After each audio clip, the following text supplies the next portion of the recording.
I had a guy call me a couple weeks ago when I mentioned the loonies who are fans of Luigi, and I think what do they call them, Mangionaniacs or something? There's now, or Mangionistas. They've given themselves a name, and it is largely young, liberal, white women who are infatuated with Luigi Mangione. And I started when this phenomenon first began.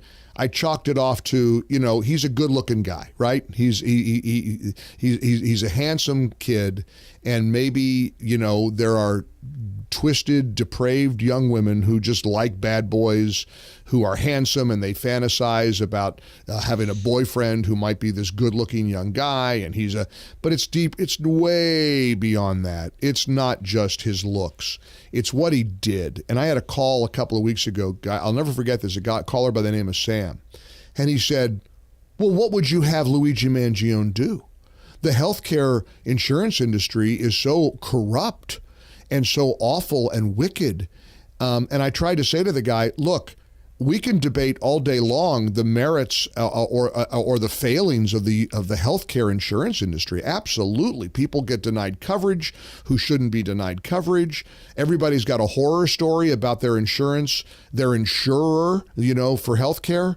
But you don't pick up a gun and execute the CEO of a company because you've got problems with the way the healthcare insurance industry works. And the guy acted startled that I said that. He said, well, what's he supposed to do? You're not telling me what he's supposed to do. I said, well, he's not supposed to kill the CEO of a healthcare company, a healthcare insurance company. And Mark, I couldn't get through to the guy. I was so frustrated.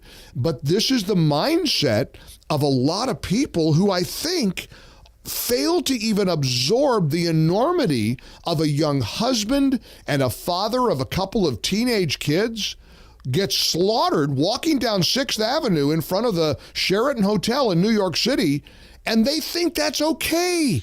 And I really weep for people like Sam who've just gotten so swept away that they think murder is all right. And I don't know where to go with that, Mark. Well, then the first step would seem to be to try to identify the problem in a step toward analyzing it, if it even can be analyzed. What you've just described is a subset of the larger phenomena that you and I see many, many days in the coverage, from trying to kill Trump to any one of a number of other things. Right. That if it's a leftist thing of the moment, that if they are on the right side, if they perceive themselves as sufficiently on the right side, then anything is permissible. Calling somebody Hitler is permissible. Trying to kill somebody is permissible. Don't like your health care coverage? Killing the CEO is permissible. Don't like a baseball field full of Republicans? Go try to kill them, as happened a few years ago in the congressional baseball team. Don't like a Charlie Kirk? Kill him. Thank you. The prime example of the last year. So it's a maturity problem. It's an intellectual bankruptcy problem. It is a societal sickness problem that, rather than do what grown-ups are supposed to do, and that is take a look at a problem, something that's frustrating, try to get out there and fight through the system to make it better, try to do some type of activism that is constructive and hard work that leads to something good.